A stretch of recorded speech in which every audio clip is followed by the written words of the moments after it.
Well, we are John and Sheri Hibberd, and we have been billets for 12 years. This is our 13th season.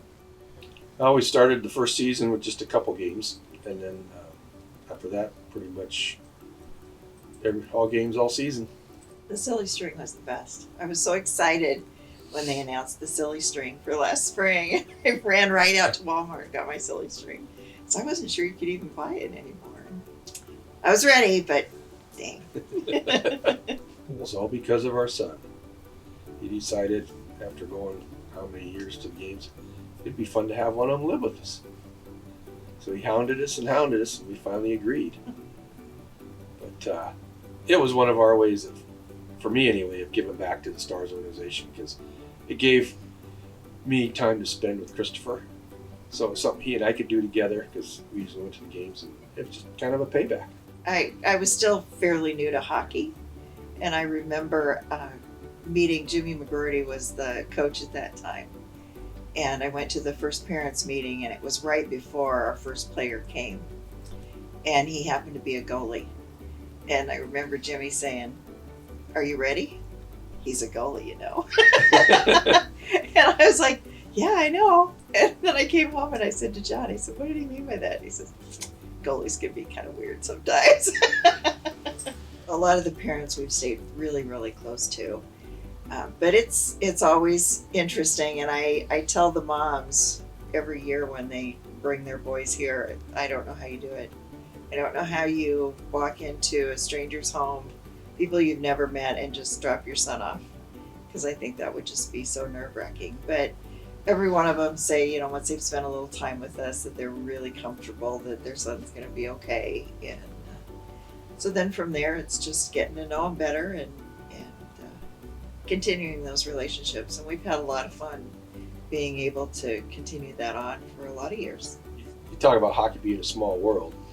We had a player from Colorado Springs, and for Christopher's birthday one year, we got him Avalanche tickets against the Blues. So we drove out there, took Colton and his brother, and while we were waiting to go to the game, we went to a mall, and who did we run into? Brad Hawkinson, who played for the Stars, and he said, "Yeah, I just told my dad, hockey's a small world. We'll run into somebody from the Stars that I know."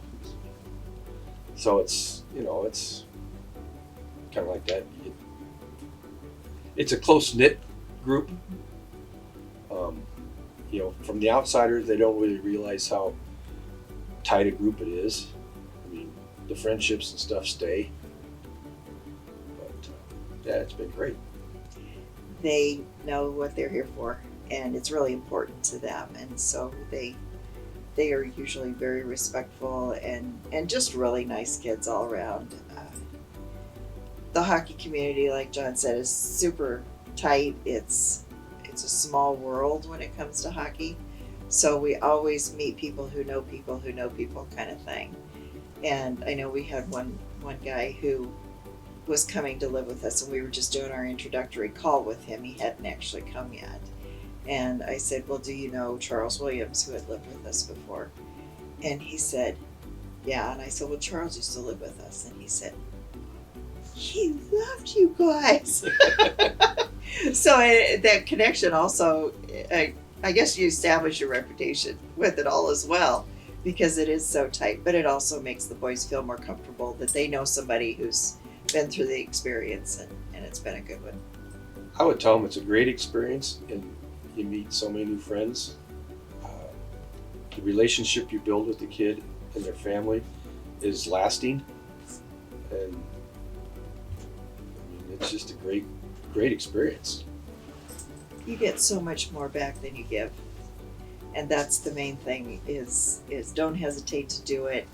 You might be questioning, if you're the right person for it, whatever, but it all works out well, and it's just a neat experience and something I'd really encourage you to give a try.